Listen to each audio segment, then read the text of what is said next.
Salvatore "Sally the Sheik" Mussachio was born in 1907 in Italy and was an early member of what became the Profaci family. He was related by marriage to the Magliocco Profaci families, as his daughter married one of Magliocco's sons.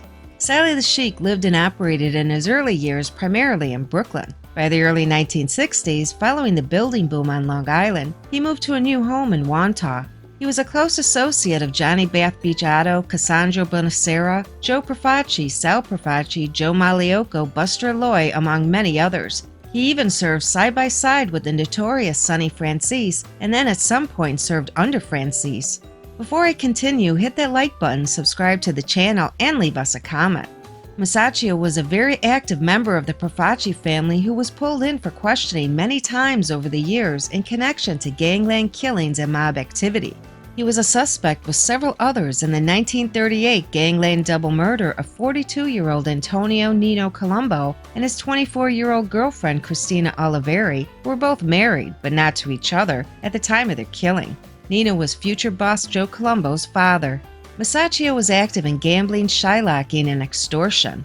He piled up over 22 arrests over the years, including twice for bookmaking, 7 times for vagrancy, conspiracy, possession of a gun, burglary, attempted extortion, unlawful entry, 3 times for robbery, assault, and 3 times for disorderly conduct. He was convicted only twice of unlawful entry and bookmaking and never saw the inside of a prison. An inveterate gambler and avid horse player who was constantly at the track, and although highly respected by the old-timers, Mussachio was known as a brokester who was constantly broke and borrowing money from fellow members and anyone he could.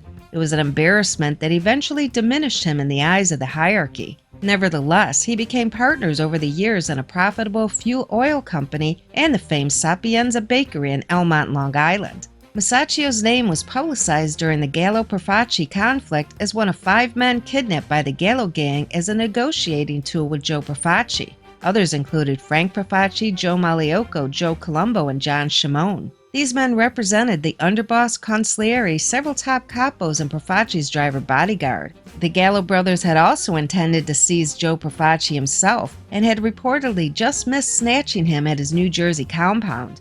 Unprecedented in their audacity, moxie, and sheer balls, the Gallo Gang, with Larry Gallo as their spokesman, laid out their gripes and voiced their dissatisfaction to Joe Profaci and later to the entire commission, who had tried to intercede in this crazy conflict before things got any more out of hand than they already were.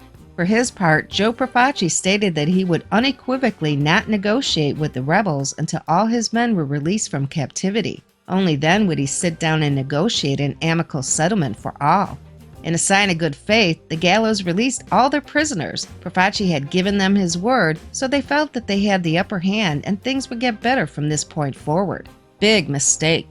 With the release of his brother Frank, brother-in-law Magliocco, in-law Mussachio, and his other men, Profaci declared unmitigated war against all the rebels. He gave the order for them to be wiped out. As a side note, you can learn more about the Profaci-Gallo War here on Mob Fireside Chat and at the Button Guys website at www.thenewyorkmafia.com. During the Profaci regime and subsequently the Magliocco regime after Profaci's death, Sal Mussachio served in varying capacities as capo regime, underboss, and acting consigliere.